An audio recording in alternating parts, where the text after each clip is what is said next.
Prepare the drum and the shaft. Insert the shaft center into the drum. Note: make sure to align the 3 screw holes. Arrange the screws in sequence. Tighten the screws from the groove of the drum.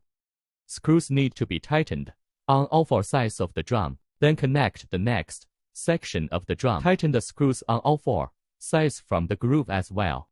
Reinforce and confirm the screws again. Prepare the roller fixing head. Connect the drum to the drum fixing head. Align the screw holes and tighten the screws on all 4 sides. Prepare the fixed head at the motor end and remove the screws. Insert the motor end of the drum into the motor fixing head. Tighten the connecting screws between the motor and the bracket again. Install the upper and lower brackets. The upper and lower brackets are connected by screws. Reinforce the screws again. Insert the DC power cord and network cable into the interior of the drum. The lead slot to the corresponding wiring position. Lay the screen body horizontally on the ground in sequence. Screen connection. Tighten the screws connecting the screen body. Connect all the screens properly.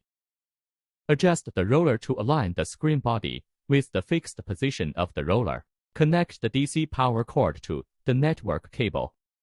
Tighten the aircraft belt. Screws for fixing the aircraft's pressure plate. Secure all aircraft with pressure plates. Adjust the length of the lines and clean the screen body. After checking for errors, turn on the power and raise the scroll. Play the video. The LED matte rolling screen has been installed.